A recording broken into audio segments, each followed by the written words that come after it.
Bonjour à tous, la liste des participants au synode d'octobre prochain à Rome, une proposition spéciale pour les Français au JMJ de Lisbonne et une commission pour répertorier les nouveaux martyrs témoins de la foi, c'est dans SIC et ça commence maintenant.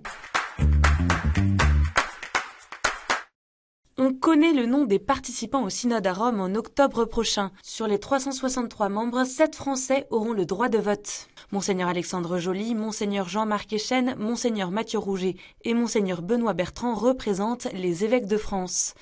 Anne Ferrand, de l'Ordre des Vierges consacrée pour le diocèse de Rodez, fait partie des religieux et laïcs qui voteront pour la première fois. Une cinquantaine de francophones au total participera au synode.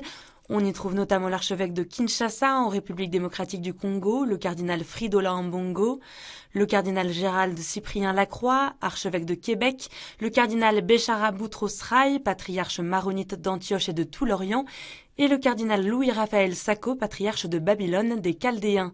Certains sont nommés directement par le pape, comme le cardinal Jean-Marc Aveline, archevêque de Marseille, ou l'archevêque émérite de Malines-Bruxelles, le cardinal Joseph de Kessel. D'autres n'auront pas le droit de vote, mais joueront le rôle d'experts et de facilitateurs. C'est le cas du dominicain Hyacinthe d'Estivelle, du président de l'Institut Jean-Paul II pour la famille, Monseigneur Philippe Borden, de la religieuse sénégalaise Sœur Anne-Béatrice Faye, de la belge Claire Jonard, ou bien encore du théologien jésuite Christophe Théobald. Le Vatican veut répertorier les nouveaux martyrs chrétiens du XXIe siècle. Mercredi, le pape François a institué une commission des nouveaux martyrs témoins de la foi auprès du dicaster pour la cause des saints. Sa mission, identifier les chrétiens de toute confession qui ont versé leur sang pour leur foi depuis l'an 2000 à nos jours et dont la cause de béatification n'est pas ouverte à Rome. Dans cette commission d'une quinzaine de personnes figurent 2 Français, le père Dominique Arnaud, père blanc missionnaire en Afrique, et Didier Rance, ancien directeur de l'AED France. Ce travail, déjà vécu pour le grand jubilé de l'an 2000, a lieu dans la perspective de l'année sainte 2025. Paulin Enfer, ce nom ne vous dit peut-être rien et pourtant il pourrait bien devenir un nouveau saint.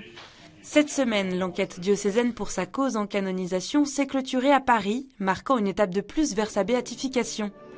À cette occasion, Monseigneur Laurent Ulrich, archevêque du diocèse, a célébré une messe d'action de grâce mercredi en l'église Sainte-Anne de la Butte-aux-Cailles. C'est dans ce quartier du 13e arrondissement de Paris que Paulin Enfer a œuvré au service des plus démunis. Le missionnaire laïque a créé en 1891 l'association La Mie de Pain. Toujours active aujourd'hui, elle accueille et aide à la réinsertion des personnes en situation de précarité.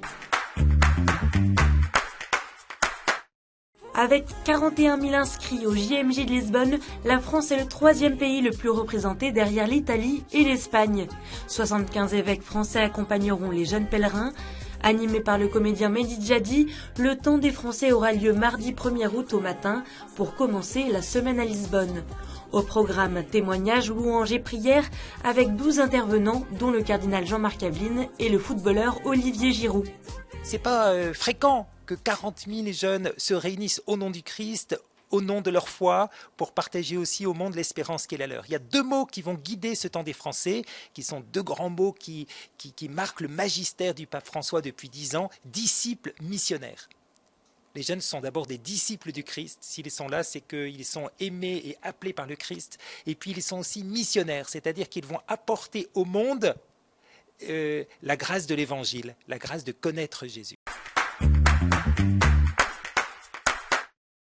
Rue éventrée par les bulldozers, immeubles détruits. Les dégâts sont considérables après les combats survenus entre soldats israéliens et groupes armés palestiniens les 3 et 4 juillet à Jénine, en Cisjordanie. Ces violences ont aussi frappé le camp voisin de réfugiés palestiniens, poussant 3000 habitants à fuir, selon l'ONU. La paroisse latine de la ville a aussi été touchée. Dans un communiqué, le patriarcat latin de Jérusalem déclare « Nous condamnons cette violence, exigeons un cessez-le-feu et espérons la poursuite de la paix et du dialogue pour prévenir d'autres attaques injustifiées contre la population. » La répression de l'Église continue au Nicaragua. Monseigneur Rolando Alvarez refuse à nouveau l'exil et reste en prison.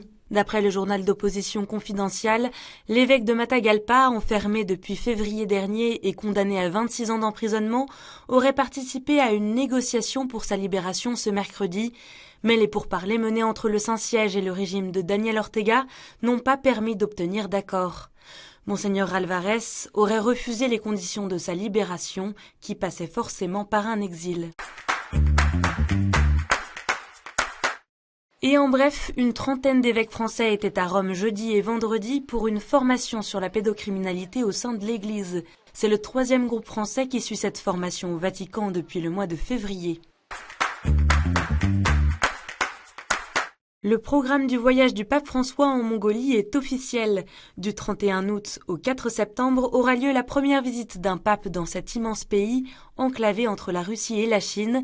Son périple de 5 jours l'emmènera dans la capitale Oulan-Bator, seule étape du voyage.